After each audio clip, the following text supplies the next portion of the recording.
Olá, boa tarde a você que está conosco aqui pelo Notícias Agrícolas, aguardando pelas informações do mercado. Mercado começou a semana negativo, soja caindo e caindo forte aí nos principais vencimentos. A gente teve um movimento até que esperado aí em função dos exageros da semana passada. É um movimento de correção, mas a gente quer entender a partir de agora o que pode acontecer com esse mercado. Tem algum viés aí? Volatilidade vai permanecer? Como é que o produtor pode entender o mercado? E quem nos ajuda nesse entendimento é o Luiz Fernando Gutierrez, analista da consultoria Safras e Mercado, está aqui comigo já no vídeo. Seja bem-vindo. O Luiz Fernando fala com a gente direto lá de Porto Alegre, no Rio Grande do Sul. Seja bem-vindo, meu amigo. Obrigado mais uma vez por estar aqui com a gente. E eu começo te perguntando dessa pressão hoje, Luiz. Aparentemente é o mercado se ajustando. Dá para dizer isso? Boa tarde, Alex. Boa tarde a todos. Obrigado pelo convite mais uma vez. Acho que a primeira coisa, Alex, que a gente pode falar é bem-vindos ao mercado climático norte-americano. Começou, né? É o primeiro ponto. Embora eu ainda ache que ainda é muito fraco nesse momento o mercado climático, ao início dele. Né? O plantio de milho está começando lá, inclusive agora às 17 horas a gente deve ter o relatório de evolução do plantio, de milho, de condições das lavouras. É tudo muito inicial ainda, obviamente, né? Mas o mercado já começa a ter uma certa adição aí de volatilidade, né? Que é normal em mercados climáticos americanos, né? Agora, quanto mais a gente vai andando para frente em direção à colheita americana, mais esse mercado ganha volatilidade. Então, o primeiro ponto é esse: a gente tem que entender que daqui para frente a gente vai ter muita volatilidade, né? Eu acho que hoje, especificamente, qualquer assunto sobre essa questão de plantio ainda é muito parcial, digamos assim, não tem um peso muito grande, embora, como eu falei, o mercado já comece a olhar para isso, né? A gente tem algumas ideias de que o plantio do milho pode começar atrasado, no primeiro dado americano agora de evolução de plantio. Eu acho que é muito cedo para qualquer definição, claro, né? Até inclusive os mapas estão mostrando para um clima razoável para a evolução das máquinas nos próximos dias. Então eu acho que qualquer atraso inicial pode ser contornado na próxima semana. Mas é isso, o mercado climático é isso. Eu acho que hoje dá para colocar um pouco sim do que tu falou exatamente, né? Eu acho que teve um exagero na semana passada com relação às valorizações, né? O mercado se recuperou pós-uso e tudo mais, mas a questão do USDA ainda é o principal ponto e o USDA indica a maior área americana da história. Então a gente não pode esquecer isso, né?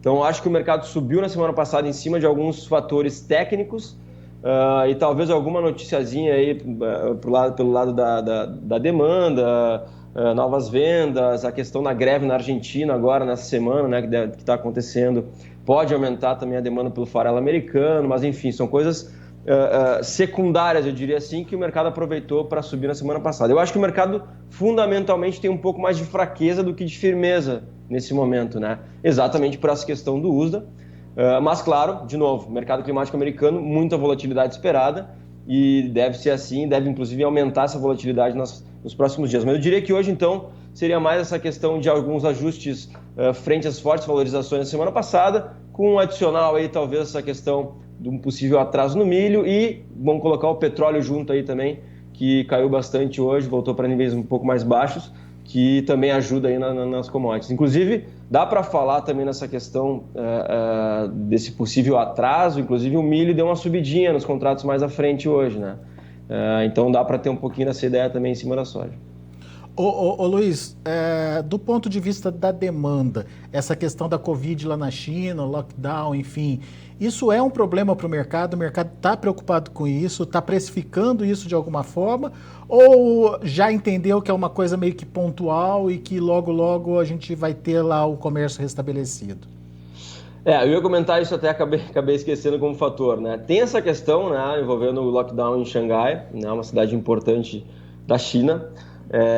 Quanto mais a gente avança, né, os dias aí e o lockdown não acaba, né, ou até aumenta, mais o mercado vai ficando preocupado. Então pode ter um pouquinho disso também, né, o mercado daqui a pouco pensando que isso pode se estender para outras cidades.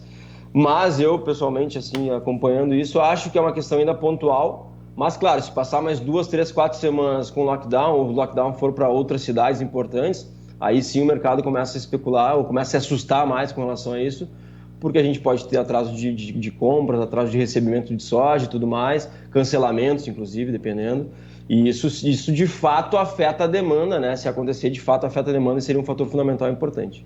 Muito bem.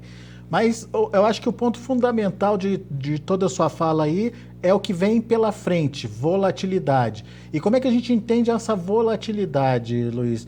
Dá para entender como oportunidade de negócio para o produtor brasileiro?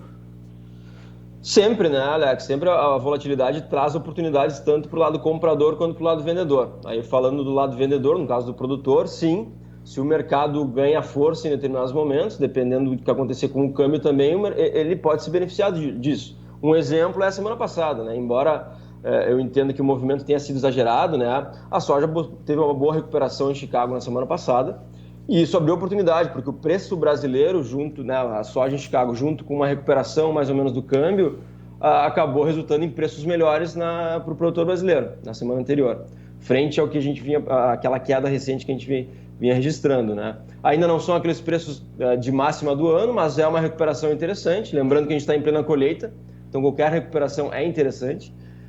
Então, sim, a resposta para a volatilidade, se traz oportunidades, a resposta é sim. O produtor tem que ficar atento para aproveitar os momentos que são favoráveis para ele, porque lembrando, né, a gente espera muita volatilidade para Chicago, muita volatilidade para câmbio, porque isso é natural acontecer.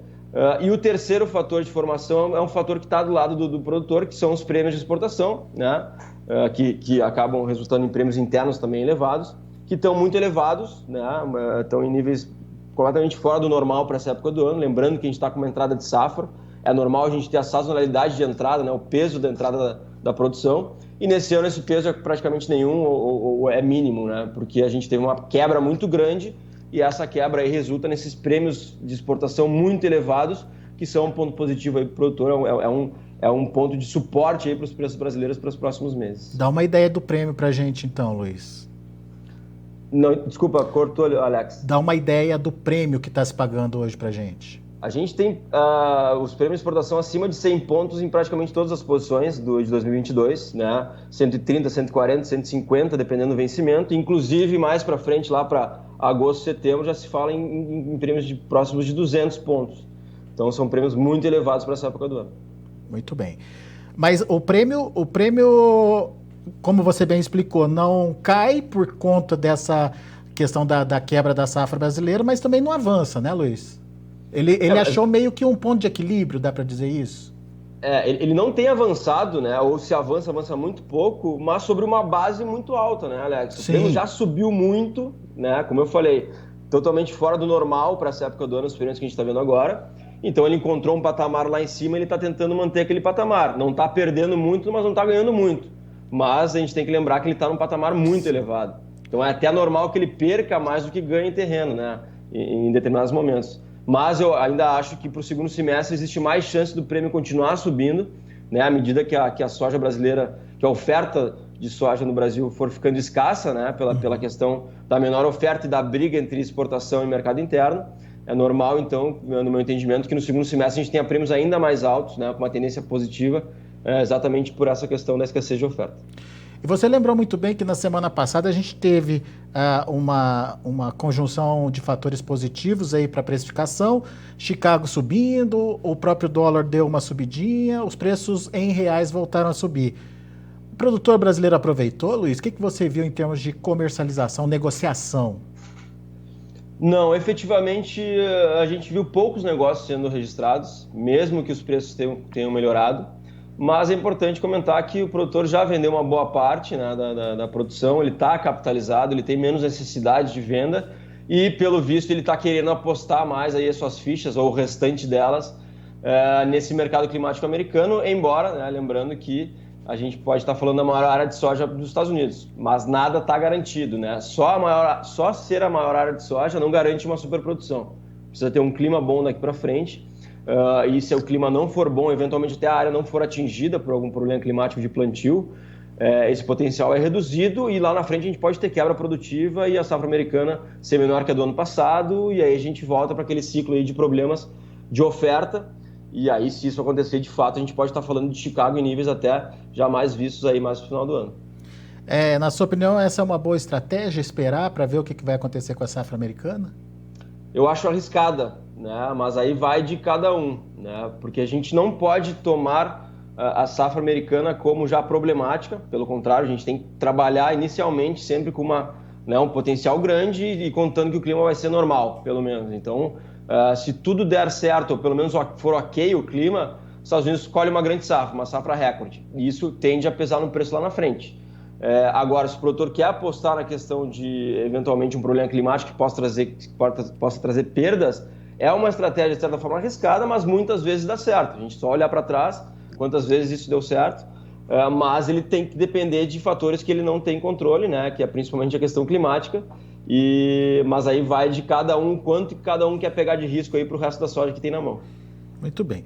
O importante é aquilo que o Luiz Fernando já contou para a gente. Começou a temporada de clima lá nos Estados Unidos e, portanto, toda a informação relativa a clima vai influenciar na formação de preços, tanto para o milho quanto para a soja.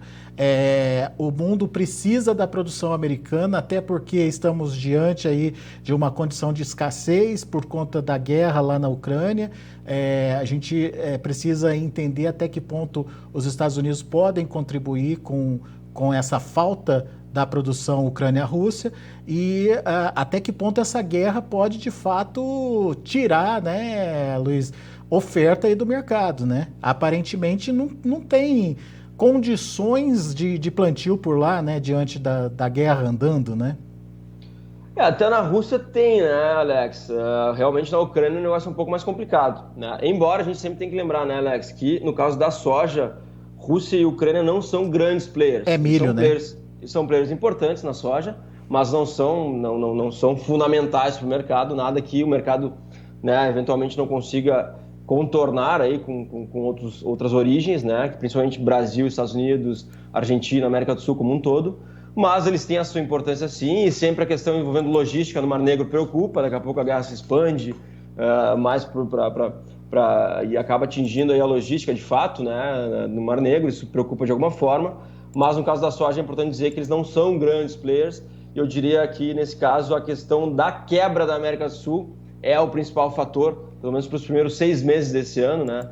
Que a gente precisa de uma produção grande nos Estados Unidos para a gente ter uma relação estoque-consumo melhor, porque os estoques estão apertados por lá. Aqui estão apertados, a gente deve atingir aí fechar o ano com o menor estoque da história, talvez, né? Até menor que 2020.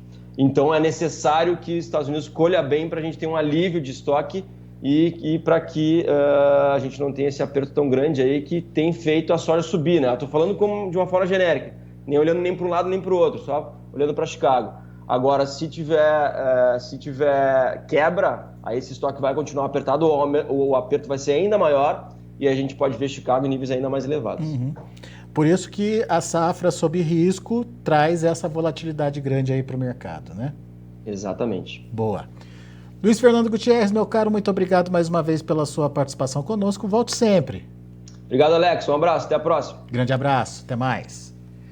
Tá aí, então, a análise das safras e mercado através do Luiz Fernando Gutierrez aqui com a gente no Notícias Agrícolas. Vamos ver os preços, vamos ver como encerraram as negociações lá na Bolsa de Chicago. Você acompanha comigo na tela. O maio, 16 dólares e 55 centos por bushel, perdeu quase 34 pontos, 33,75. O julho, 16 dólares e 40 centos por bushel, perdeu 27 pontos mais 25, mas ambos mantendo ali firme acima dos 16 dólares. O agosto, 15,99, 20 pontos mais 75 de queda, e o setembro, 15,23, queda aí de 14 pontos. Números da soja. Vamos ver o milho. Vamos para o milho primeiro, depois a gente olha o trigo. Vamos lá? Milho. Olha aí, um dia sem um fechamento único, né? O maio, por exemplo, acabou fechando em queda de 4 pontos mais 25 a 7 dólares e 64 centos por bushel. O julho, 7,58, perdeu 2 pontos. Já os vencimentos para a safra nova lá dos Estados Unidos, a partir de setembro, 7 dólares e 29 centos por bushel, subindo 2 pontos mais 25, e o dezembro, 7 dólares e 18 centos por bushel, subindo 2 pontinhos. Safra velha negativa, safra nova nos Estados Unidos positiva. Vamos ver agora sim o trigo, vamos lá? Trigo subiu forte, olha aí. o julho, 10 dólares e 89 centes por bushel, quase 31 pontos de alta. Setembro, 10 dólares e 86 centes por bushel, 29 pontos e meio de elevação. Dezembro, 10 dólares e 81 centes por bushel, 28 pontos e meio de alta. A mesma alta para março de 2023, que fechou a 10 dólares e 71 centes por bushel. Muito bem, são os números de hoje. Mercado de grãos lá na Bolsa de Chicago. A gente vai ficando por aqui. Agradeço muito a sua atenção e a sua audiência. Notícias Agrícolas, 25 anos ao lado do produtor rural. Participe das nossas mídias sociais no Facebook Notícias Agrícolas, no Instagram, @Notícias Agrícolas e em nosso Twitter, @Notiagre. E para assistir todos os nossos vídeos, se inscreva no YouTube e na Twitch Notícias Agrícolas Oficial.